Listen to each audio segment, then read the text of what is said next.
Grocery store items are shrinking right in front of our eyes. Everyday products are getting smaller and smaller.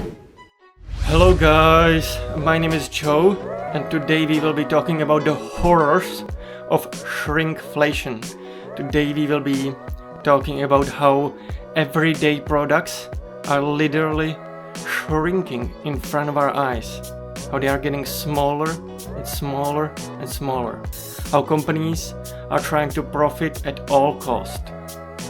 But before we do it, guys, let's watch a video where we will see comparisons of different grocery store items and how they shrink over time.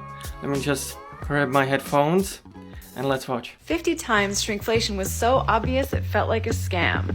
Let's take a look. Sewing kits. It's actually butter cookie tins, and it's from 16 ounces down to 12 ounces. Number 2, when you make the popsicle smaller, but don't adjust the popsicle stick size or how far the machine dips it in the chocolate. So that tells us exactly how big it used to be. Number 3, same package, purchased 1 month apart. Number 4, new versus old Swiss cake rolls. We just saw this one the other day. Over the years, 80s, 90s, aughts, and now. I saw this one, Pringles can I saved for an art project roughly 10 years ago versus one I bought yesterday. We've seen a lot of these cheese ones lately. String cheese I get every week, left is old, right is new. All the new ones in the bag were smaller. Number 8, fries, $7.99 at the hockey arena in Canada. Number 9, open the package to see less biscuits, and look, they just made the packaging so that there's just an empty space. Number 10, Snickers Yard with hollow cardboard center. This actually is enraging. They sell a yard's worth of Snickers and it's missing the middle. That's not a yard. That actually is like stealing. Guys, as you could have seen in the first video clip, the shrinkflation is quite insane. It has been obviously happening over time, but it truly feels like that since the COVID lockdowns, it has skyrocketed. Companies started packaging everything smaller, smaller and smaller. It definitely truly feels like it. It's mainly because all of the businesses had to shut down completely, and they accumulated basically a loss on the books. They oftentimes had to pay their employees. They got different forms of stimulus, but generally speaking, it's not always ideal. It's not ideal business. It's not ideal environment for a business to conduct business when everything is shut down. And so there are still losses on books. Also, we have to mention that there are obviously losses in revenue.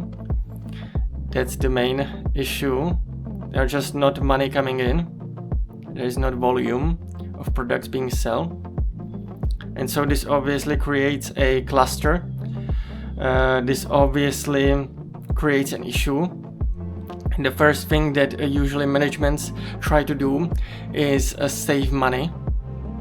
Save on costing, on creation of the product. And so usually they will look into production where they could cut cost, where they can cut corners, and we can see this happening with our everyday consumer products. Everyday grocery store items are getting smaller and smaller, getting tinier and tinier every single day.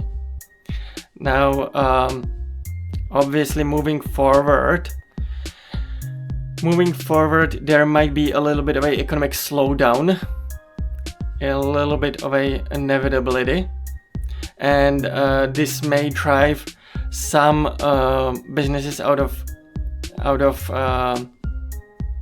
operations. This might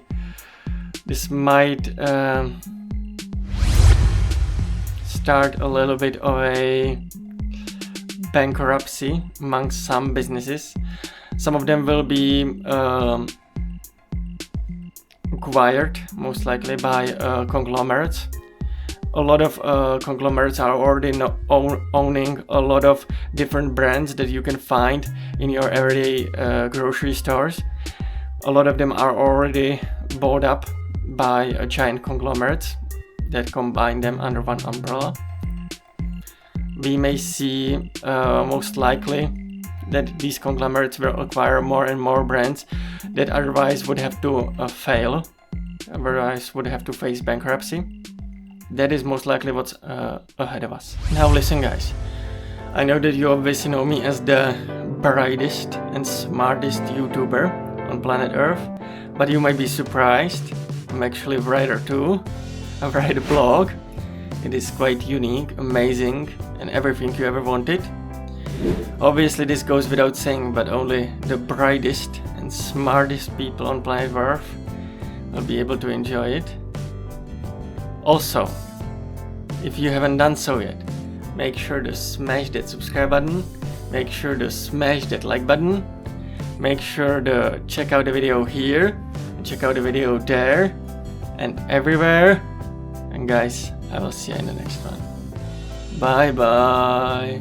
Bye bye.